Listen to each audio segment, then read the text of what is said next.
Hello, I am Dr. Dilip Kumar. I am Director of Cath Lab, Medica Hospital, Kolkata. प्रायः यह सवाल पूछा जाता है कि हार्ट की disease, coronary artery disease to be specific, ये क्या मेल्स में ज़्यादा कॉमन है, फीमेल्स क्या प्रोटेक्टेड होती हैं इसके लिए इससे? तो इसका आंसर, सीधा आंसर है, ये बात सत्य है कि मर्दों में इस्केमिक हार्ट डिजीज़ की संभावना ज़्यादा होती है।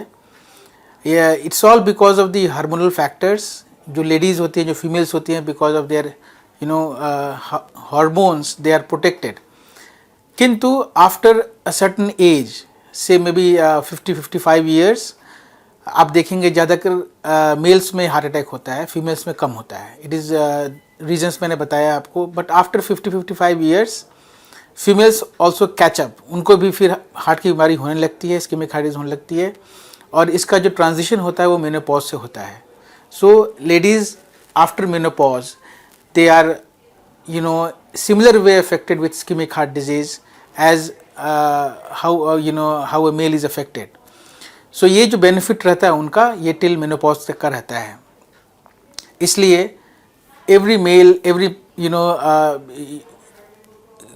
Prevention of coronary artery disease सबके लिए ज़्यादा इम्पॉर्टेंट है, मेल्स एंड फीमेल्स इर्रेस्पेक्टिव, क्योंकि लेट से या देर से सभी को होना है इसको। और अगर आप प्रोटेक्शन आगे से लेंगे, प्रिवेंशन रखेंगे, तो चांसेस कम रहेगा।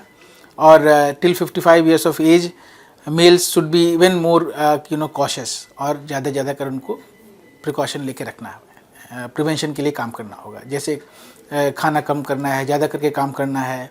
खाने में जो 5 सुपर फूड बोलते हैं हम लोग, 4-5 सुपर फूड बोलते हैं, वो मैं बताऊंगा आपको।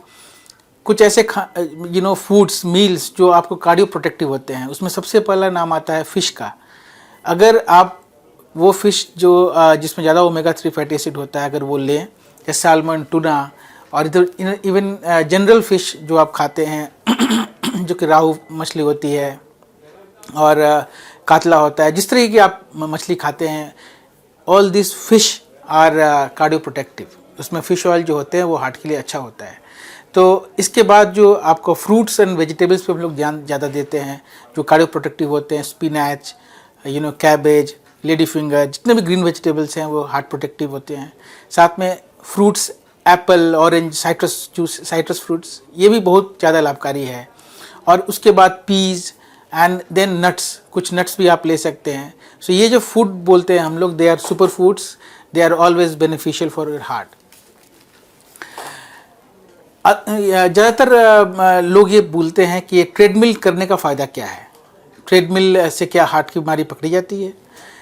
ये बात भी सही है। अगर आप ट्रेडमिल करते हैं तो आपका हार्ट स्ट्रेस में जाता है, और स्ट्रेस के समय जब ईसीजी लेते हैं तो ईसीजी में जो एसटी चेंजेस होते हैं, अगर वो ज़्यादा हैं, मोर देन 2 मिलीमीटर, तो हम लोग बोलते हैं कि इनको हार्ट का प्रॉब्लम, हार्ट की ब्लॉकेज हो सकती है, और ये इनडायरेक्ट एविडेंस है। So treadmill is a very important and gold standard जो बहुत दिनों से चला रहा है। हालांकि अभी हम लोग ज़्यादा करके कोरोनरी सीटी, कैल्शियम, सीटी एंजियोग्राम में ज़्यादा ध्यान दे रहे हैं, लेकिन ट्रेडमिल अभी भी एक गोल्ड स्टैंडर्ड है। और ज़्यादा करके यंग पेशेंट्स जो मोर एप्रहेंसिव होते हैं, या मोर देन 35 ईयर्स में, we still say treadmill as the first test after ECG and echo and cholesterol test, जहाँ से हमको पता चल सकता है कि हार्ट की बीमारी है कि नहीं है। उसके बाद फाइनली हम बात करेंगे आपको क्लॉट लाइसिस। अगर किसी का पेशेंट का हार्ट अटैक हुआ है, तो उस हार्ट अटैक के बाद उनका एक डाउन टाइम शुरू हो जाता है, जिसको बोलते हैं हम लोग काउंट डाउन।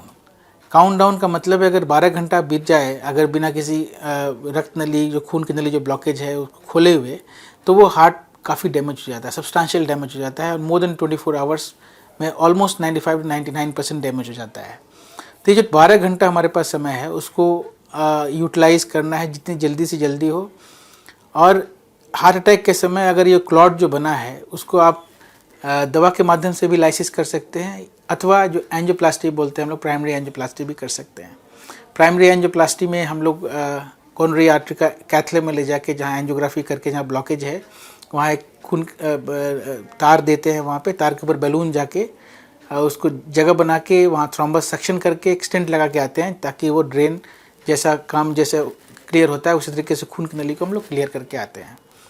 दूसरा पद्धति है क्लॉट लाइसिस करने का, उसमें हम लोग थ्रोम्बोलिसिस थेरेपी देते हैं। ये दोनों ही इफ़ेक्टिव है, लेकिन प्राइमरी एंजियोप्लास्टी का जो एफिकेसी है 12 घंटे तक रहता है और ये थ्रोम्बोलिसिस का 3 से 4 घंटे के बाद बहुत ही ड्रास्टिकली डाउन होता है।